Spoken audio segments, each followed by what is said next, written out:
Why is Qatar doing this? Are we going to see a battle for market dominance in the LNG market? Can Qatar, in your opinion, hang on to that coveted number one spot? Well, I don't think it should be phrased in terms of a battle. I think Qatar has very large reserves and wants to exploit them very simply. I don't think there is any special advantage in being number one. It's true that Qatar and Australia are neck to neck being number one, but it doesn't matter who's number one. What matters is that Qatar has large reserves and wants to exploit them.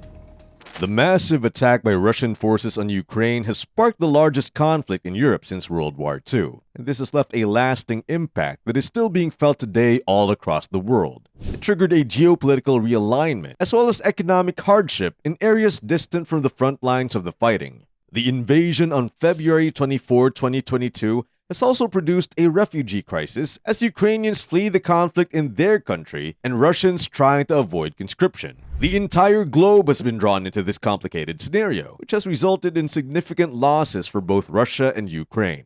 U.S. President Joe Biden made a surprise trip to Kyiv and proposed an increase in American military aid to Ukraine of roughly $500 million.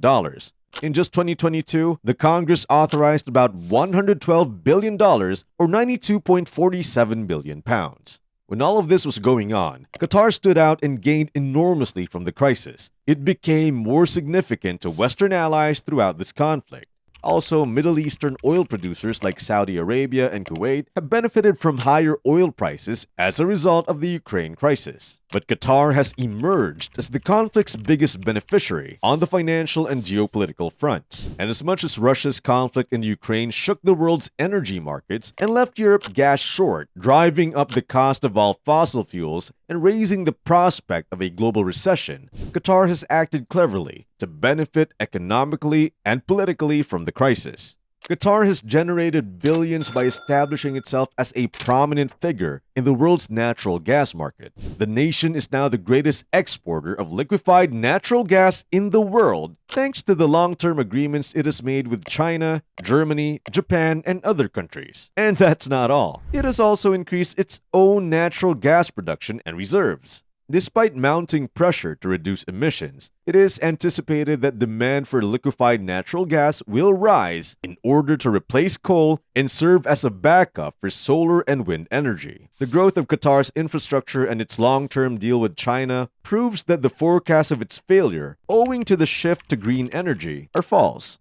Qatar, which has been a long major exporter of liquefied natural gas to Asian countries, is ready to become an important energy supply for Europe as they are shifting away from depending on Russia. Also, Qatar is getting closer to China, which undermines Russian efforts to send most of the oil that Europe no longer purchases to Asia. Many energy experts believe Qatar is on its way to becoming the Saudi Arabia of natural gas, with vital energy sources, massive reserves, and extremely low pricing. This means that even while many nations are compelled by climate change to restrict their usage of fossil fuels, Qatar will be able to sell natural gas for longer and more profitably than other significant exporters like Australia and Russia. This is Qatar's moment, said Ben Cahill, an energy specialist at the Center for Strategic and International Studies. He also went further to say everyone in the world needs them. Qatar is now tied with Australia and the United States as the world's largest producer of liquefied natural gas, a fuel that is supercooled and shipped on tankers. But how did this happen? According to experts, Australia's exports have probably reached their peak, and some of its older fields are starting to decrease. And in the United States, new export terminals are being constructed, but at a relatively slow rate. That has been slowed down in part by major investors who are less eager to invest in fossil fuels than they were a few years ago, due to worries about climate change. And what about Russia? Well, the majority of the gas that Russia exports, which is also a significant amount, is sold through pipelines to Europe. Yet, since Russia invaded Ukraine in February, exports have slowed to a drip. With just 3 million citizens, it's amazing that the Middle Eastern monarchy of Qatar is left in a prime position. And in order to raise its export capacity by more than a third by 2026, the nation began construction on 4 enormous new manufacturing and export facilities last year. Also, authorities intend to construct 2 more terminals later in the decade. So, in total, by the end of the decade, the nation's ability to manufacture liquid natural gas will increase by more than 60% to 126 million tons annually. Wow! And although the United States has slightly more export capacity than Qatar, exports have been disrupted in recent months by an explosion at a Texas export terminal. However, by 2026, analysts see a 40% rise in U.S. export capacity. Qatar is in a better position than anyone else to take advantage of the situation in Europe, said Shakib Hilal, a former president of OPEC and a former Algerian energy minister. Qatar's competitors are either blocked by political problems like Iran and Libya, or like Nigeria or Algeria. They don't have the resources to supply the additional volumes that are needed. While much of the globe works to reduce greenhouse gas emissions, Qatar anticipates that demand for liquefied natural gas, or LNG, will continue to rise. That's because a lot of government officials and energy experts think the fuel is necessary to replace coal and to support renewable energy sources like solar and wind, which can be affected by bad weather. Even the Biden administration has welcomed Qatar. Moreover, despite American pressure to accelerate the transition to renewable energy, President Joe Biden emphasized in a speech at the White House prior to meeting Qatar's leader, Sheikh Tamim bin Hamad Al Thani, that the two countries shared a desire to ensure the stability of global energy supply.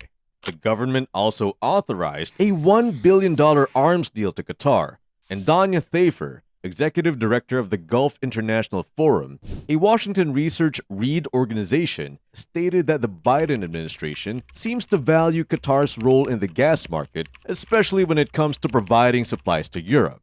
Qatar's gas wealth has allowed it to host the World Cup and establish itself as a major player in the Persian Gulf and North Africa. The Qatari government also funds Al Jazeera, a satellite television network that has expanded the nation's influence and given Middle Eastern dissidents a voice. Also, several prominent European politicians, including German Chancellor Olaf Scholz and Charles Michel, President of the European Council, have visited Doha, Qatar's capital this year in a bid to acquire additional energy despite Western worries over the country's human rights record. But is Qatar capable? Ali Al-Ansari, a spokesman for the Qatari embassy in Washington, declared that Qatar would continue to do its utmost to support its partners in Europe. He also went on to say, while most in the industry stopped investing in new hydrocarbon discoveries, Qatar doubled down on ING. And compared to the previous year, the nation's energy exports, of which natural gas is by far the most important, increased to $9.2 billion in August last year. In 2013, before rising U.S. gas exports cut gas prices, Qatar set a record for yearly export revenue. And according to the CEO of the research company Gas Vista, Leslie Palti Guzman, the crisis is giving them a lot of momentum. How about Qatar Energy? Qatar Energy, a state-owned company, has invested in Brazil, Suriname, Angola, South Africa, and other countries in addition to managing its large domestic offshore gas field. It has also collaborated with ExxonMobil to construct a liquefied natural gas export terminal in Louisiana that will be operational by 2024. Qatar Energy and Exxon are also producing gas in an Egyptian field and exploring for gas in Cyprus. Qatar Energy has just begun negotiations with Total Energies of France and of Italy to collaborate in the Lebanese Sea. And this proposal was made possible by a recent maritime border agreement between Israel and Lebanon. Qatar Energy recently agreed to build an $8.5 billion plastic plant in Texas with Chevron Phillips Chemical and negotiated a 15-year gas supply agreement with Germany. The deal with Germany was a big win for Qatar because Germany and other European countries were hesitant to sign such long-term contracts, fearing being locked into using fossil fuels for too long, given the European Union's ambitious climate change plans. However, given the scarcity of global gas supplies and Europe's pressing need to replace Russian energy, Germany leaders may have had little choice but to agree to a 15-year agreement with Qatar. The Qataris will not let a major European energy crisis pass them, said Jim Crane, an energy expert at Rice University, and this is surely what they did. Qatar will supply 2 million tons of gas per year, ensuring Germany's energy security. And although Qatari gas is a tiny fraction of what Russia has given Germany, Germany is sorting through other producers, such as the United Arab Emirates. In addition to that agreement, Qatar recently signed a 27-year contract to supply natural gas to China, the longest such contract in history. This contract for about 4 million tons of gas per year will ensure Qatar a market for much of the additional gas it expects to produce once its new terminals are completed. Qatar already supplies 1/4 of China's gas needs, so the new contract, along with several smaller agreements, will allow China to significantly reduce its reliance on Russia. Qatar's energy minister and Qatar Energy CEO Saad Shirda Al-Kaabi said in a statement that the contract opens a new and exciting chapter with Sinopec, the state-owned Chinese company that will produce Qatari gas. The emerging partnership with China also has some geopolitical advantages. It provides Qatar with greater safety from a potentially hostile Iran, with which Qatar shares one of the world's largest gas resources. Qatar has long relied on a United States military base near Doha as a safety net. However, as some US lawmakers become wary of foreign entanglements, experts say Qatar is looking for another shield against Iran, which counts on China as a key energy customer and geopolitical partner. Throughout its history, Qatar has sought protection from foreign powers and has been dominated by Portugal, the Ottoman Empire, and Britain. Its gas wealth has given it more independence and security, but it still faces threats from larger neighbors. Qatar's primary concern is security, said Alex Minton, a global gas and liquefied natural gas expert at the consulting firm Rapidan Energy Group. He also mentioned that Qatar is acutely aware of its vulnerabilities, and its gas resource is a strategy to increase its security. Overall, Qatar is growing into a significant geopolitical and regional figure with a coveted position in the contemporary world. Or do you still have your doubts? Let's know in the comments section. Thanks for watching.